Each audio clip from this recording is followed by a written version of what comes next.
Good morning. I'm John Hudson, pastor of the Pilgrim United Church of Christ in Sherburne, Massachusetts, and the writer of Spiritually Speaking, a weekly newspaper column for Gannett Media. And I welcome you to another of my twice weekly video essays with thoughts about how all of us can lean into and get through these strange and amazing days.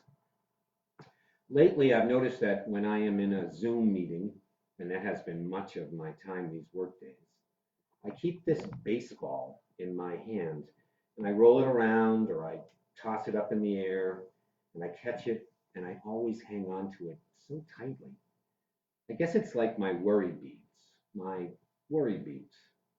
Because here's one truth about me I still cannot escape, even after almost 60 years of life on this earth.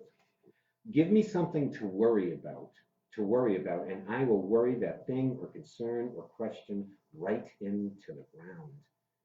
I am a world-class worrier, a gold medal worrier. I have been ever since I can remember. Give me something big to do tomorrow or give me some stressful event in the future. Give me just an unknown tomorrow and I will worry, I will brood, I will ruminate, I will ponder, and yes, I will be anxious.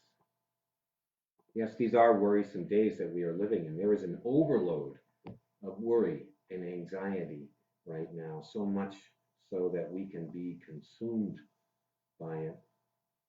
We can roll it over again and again in our minds, like this baseball I can't seem to let go of. Will I get sick? Will a loved one get sick? Does my family, do I have enough money saved up or enough food in the house? When are we going to get back to normal? And why do I look so awful on Facebook Live? Okay, I'm not really worried about that last one, but it is important to put our worries into some context, to maybe even try to have a bit of humor when it comes to worry, to finally realize that most of the time when we worry, it actually does not help us solve whatever the problem is.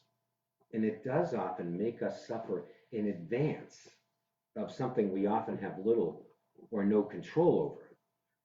In Alcoholics Anonymous, their most famous prayer is the Serenity Prayer, and it goes to the heart of human worry. God, grant me the serenity to accept the things I cannot change, courage to change the things I can, and the wisdom to know the difference. So now, whenever I start to worry too much or worry about things out of my control or above my pay grade, worry about the days to come, I try and remember that prayer, to accept that, yes, there are many things I cannot control in this life, the pandemic, how other people act, the still unanswered questions about the days ahead. To know if I am worrying about something I do have control over, like for me, like eating too much these days, or sometimes isolating at home and not reaching out, I ask God to give me the courage to then do something about that worry, not just let it sit within me or have me stew in my own anxious and worry-filled juices.